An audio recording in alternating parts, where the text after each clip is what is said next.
നമ്മളെ പുഴയുടെ തീരത്തുണ്ടാകുന്ന ഒരു കാല് മാത്രം വലിയ കാലായിട്ടുള്ളൊരു ഞണ്ടിനെയാണ് കാണുന്നത്.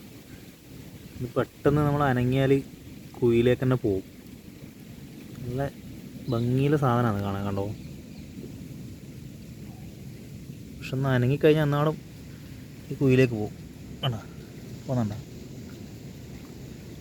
പിന്നെ കാലുണ്ട.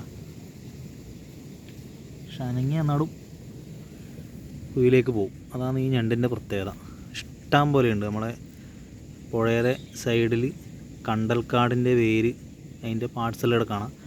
അതിൽ നിന്ന് ഓരോന്നോരോന്ന് ഇങ്ങനെ ഇറങ്ങി ഇറങ്ങി വരുന്നതാണ്. അതാ ഇഷ്ടം പോലെയുണ്ട്. കുറേ സമയം ഇങ്ങനെ പിടിച്ച് നിൽക്കണം, എന്നാലാണ് ഈ സാധനം ഒന്ന് പുറത്തേക്ക് ഇറങ്ങി വരിക. അതാ കണ്ടോ, വീഡിയോയിൽ കാണുന്നുണ്ടാവും അല്ലേ. നമ്മളെ ആയിറ്റി പുഴയുടെ കരയിലുള്ളൊരു കാഴ്ചയാണ്. കണ്ടൽക്കാടും അതിൻ്റെ ഇടയിൽ ചെറിയ ചെറു കുഴികളിലുള്ള ചെറിയ ഇനം ഞണ്ടുകൾ അനങ്ങാണ്ട് ഇന്നലെ ഓരോരു കുഴിയിൽ നിന്ന് ഓരോന്ന് മെല്ലെ മെല്ലെ വരുന്ന കാണാണ്ട. പക്ഷെ നമ്മളെ കൈയൊന്ന് അനങ്ങിയാൽ ഒന്നപാടെല്ലാം കുഴിയിലേക്ക് തന്നെ പോകും. അതിൻ്റെ കാല് കണ്ട, മറ്റൊരു കാല്, വലിയ കാല്.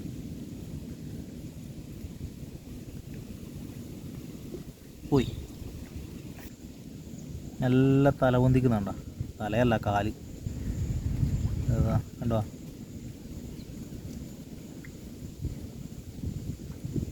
ഇറങ്ങി വാടാത്ത വരപ്പാ.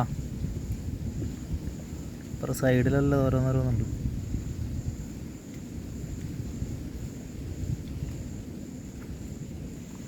ഞാനിങ്ങനെ പുഴക്കരക്ക് വന്ന സമയത്ത് കുറേ ഞണ്ടിനെ കണ്ടതുകൊണ്ട് ഇങ്ങനെ എടുത്ത വീഡിയോ ആണ്.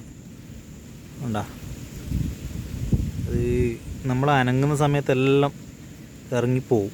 ഇപ്പോൾ അങ്ങോട്ട് കണ്ടു ഒരുപാടുണ്ട്. ആ കണ്ടലിൻ്റെ സൈഡിലെല്ലാം കണ്ടു ഒരുപാട് ഇഷ്ടം പോലെ ഞണ്ടുണ്ട്. ഈ ഞണ്ട് ഭക്ഷിക്കാനൊന്നും കഴിയില്ല, ഇത് വലുതാവുകയും ചെയ്യില്ല. ഈ ഒരു സൈസിൽ മാത്രമേ ആവുന്നതായിട്ട് കണ്ടിട്ടുള്ളൂ. ഒരു കാല് മാത്രം വലിയതായിട്ട് ഇങ്ങനെ സഞ്ചരിക്കും. ഇത് വേറെ പ്രത്യേകതയൊന്നുമില്ല. ഇതിൻ്റെ മറ്റു കാര്യങ്ങളൊന്നും ഡീറ്റെയിൽസ് ഒന്നും എനിക്കറിയില്ല. ഞാൻ കണ്ടതുകൊണ്ട് ഒരുപാടെണ്ണത്തിന് ഒരുമിച്ച് കണ്ടതുകൊണ്ട് നടത്തിയതാണ്. അപ്പോൾ ശരി, വേറൊരു വീഡിയോ ആയിട്ട് പിന്നീട് കാണാം.